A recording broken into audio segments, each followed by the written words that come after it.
بغیر غلطی کے تجوید کے ساتھ یا اس سے آگے بھی ہے، اس سے آگے بھی، کیونکہ پروردگار عالم کیا کہہ رہے ہیں کہ فکر کا ایک لمحہ جو تم نے قرآن مجید میں لگایا وہ تمہاری 1000 دن کی عبادتوں سے بہتر ہو جائے گا. تو آپ 1000 دن جو ہے وہ نمازیں پڑھ رہے ہیں، عبادتیں کر رہے ہیں، اور فکر کا ایک جملہ لگا رہے ہیں کہ ہاں یہ کیوں ہے، یہ جو کیوں ہے، جو کیوریوسٹی ہوتی ہے بچوں میں یا بڑوں میں بھی ہونی چاہیے، تو یہ جو کیوں کا جو سوال ہے، اگر یہ ہم صحیح سے سمجھ جائیں تو ہماری بہت ساری چیزیں آسان ہو جائیں گی. تو بس دیکھیں یہی 3 چیزیں جو الحمد میں ہیں، وہی 3 چیزیں آپ کو نظر آئیں گی سورۃ الناس میں جو آخری سورہ ہے. اور سورۃ الناس کے لیے خاص طور پہ یہ بات کہی جاتی ہے کہ جب ہم سورہ ناس پڑھ رہے ہیں تو ضروری ہے کہ سورہ ناس اور سورہ فلق ایک ساتھ پڑھی جائے. سب جانتے ہیں اس کا کانسیپٹ کیا ہے، کیونکہ یہ دونوں سورہ ایک ساتھ نازل ہوئی تھی، اور اس سورہ کی فضیلت یہ ہے کہ ہر قسم کے حسد، نظر، جادو اور ہر قسم کے اثر سے جو ہے یہ دونوں سورے بچاتے ہیں.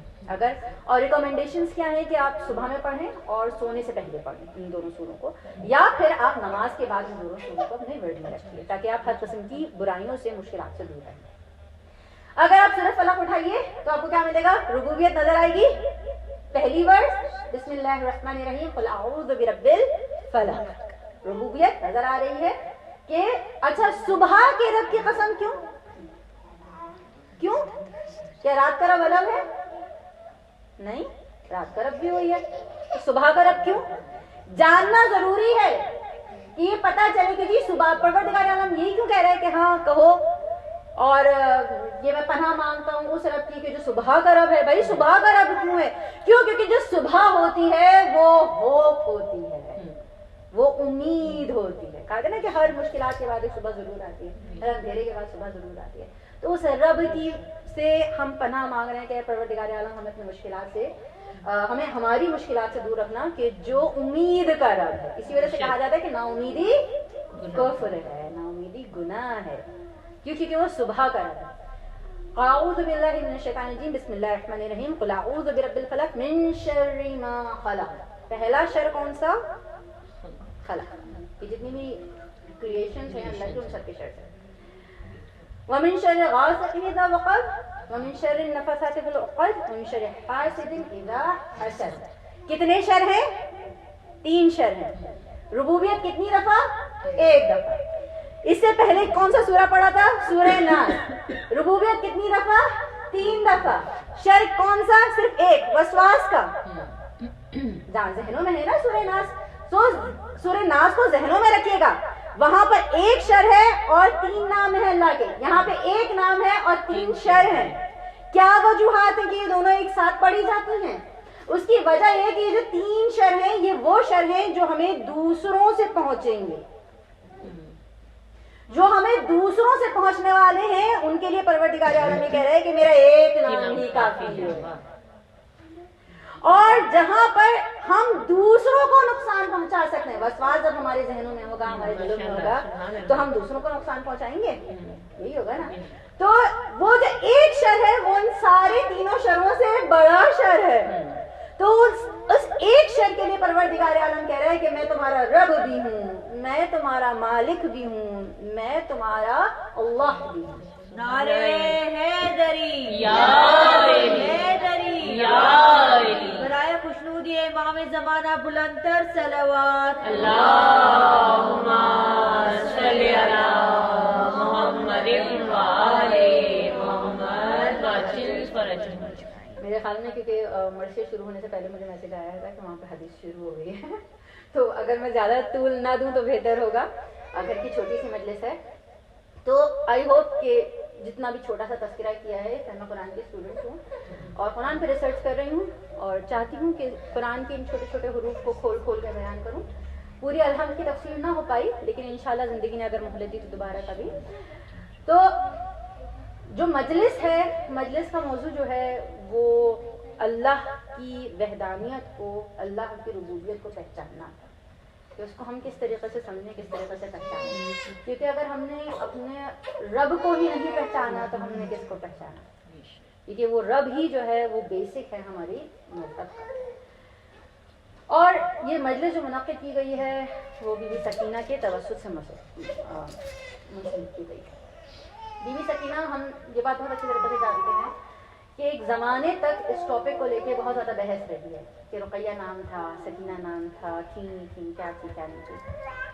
تو ایک چھوٹا سا واقعہ بیان کر کے میں آگے بڑھوں گی کہ یہ واقعہ ہے صامت آغا افشار کا واقعہ ہے. کہ آغا افشار آج سے 150 سال پہلے جو تھے وہ ان کے ویسے تو عالم تھے لیکن وہ روزہ خان بن گئے تھے. روزہ خان سمجھتے ہیں جو مرثیے پڑھتے ہیں، جو شاعری پڑھتے ہیں، سوز سلام پڑھتے ہیں، تو وہ روزہ خان پڑھتے ہیں. تو ان کے پاؤں میں تکلیف تھی اور تکلیف بے تحاشا بڑھتی چلی جا رہی تھی اور وہ اتنی زیادہ بڑھتی چلی گئی کہ ان کا پاؤں نیلا پڑ گیا اور وہ کھڑے ہونے سے بھی قاصر ہو گئے.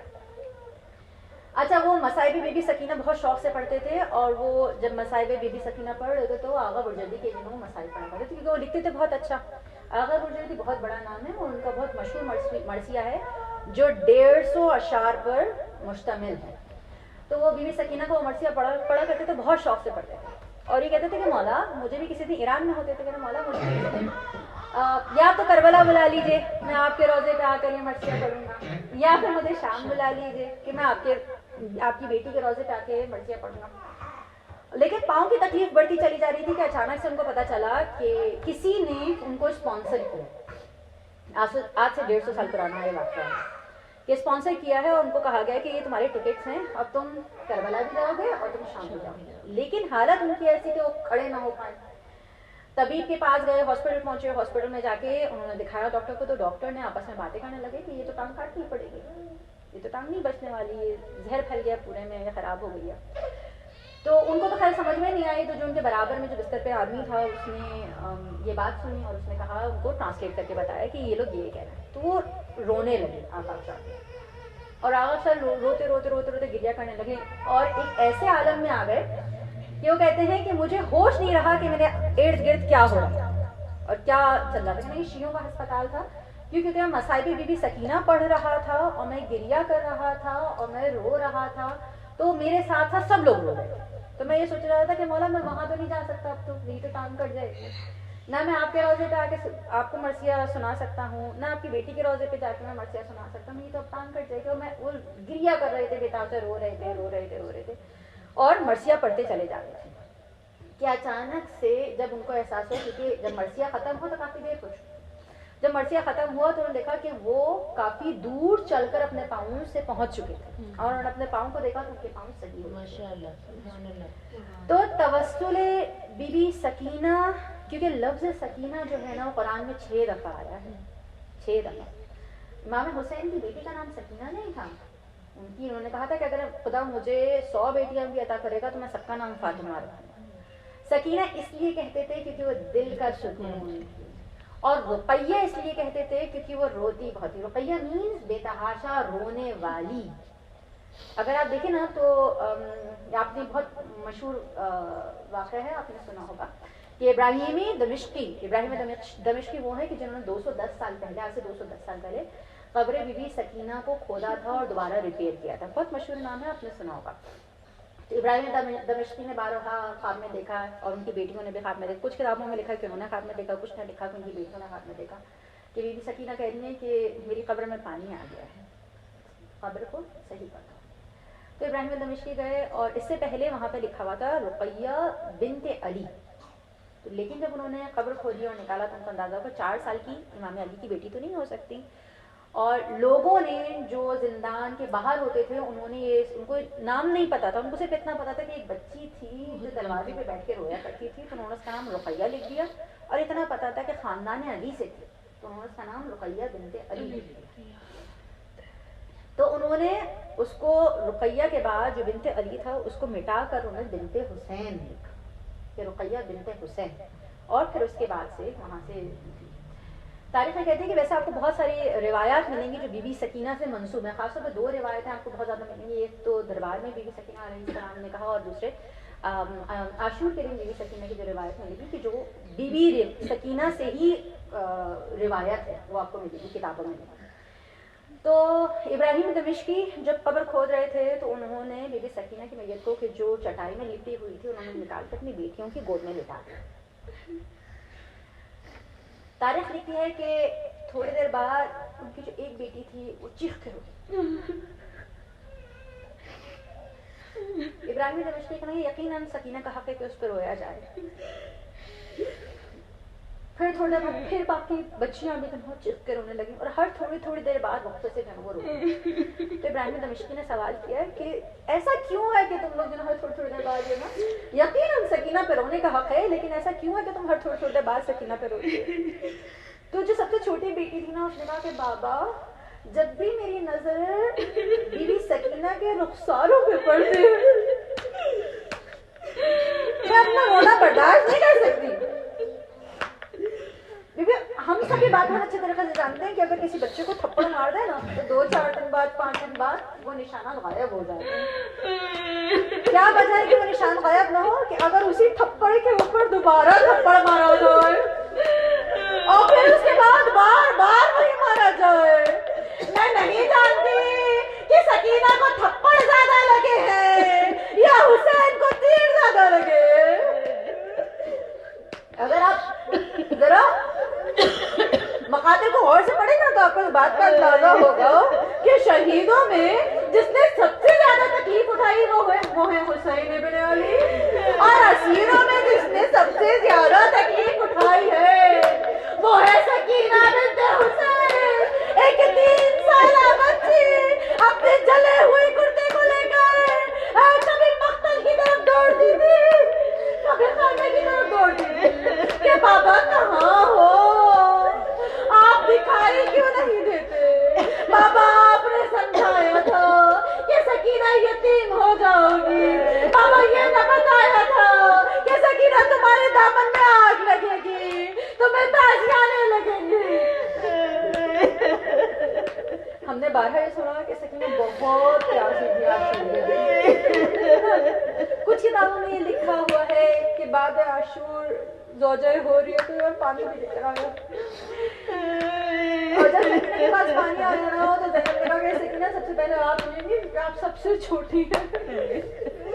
سکینہ وہ پوزا لے کے مقتل کی طرف بھاگی, اماں مجھ سے چھوٹا تو میرا اصغر ہے.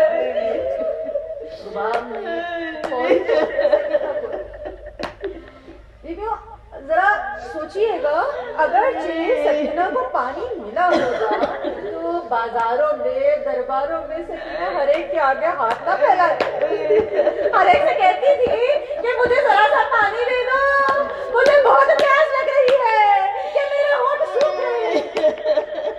سکینہ ہر ایک سے پانی مانگ رہی ہے کہ ایک ضعیفہ نے دیکھا کہ ننھی سی بچی ہے 3.5 سال کی عمر ہے اور بار بار پانی مانگ رہی ہے.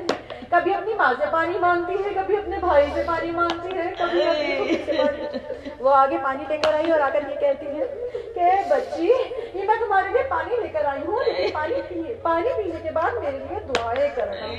اب سکینہ کہہ رہی ہے کہ ضعیفہ پہلے دعائیں بتاؤ, میں پہلے دعائیں کروں گی بعد میں پانی پیوں. وہ ضعیفہ کہتی ہے کہ پہلے یہ دعا کرنا کہ جس طرح تم یتیم ہوئی ہو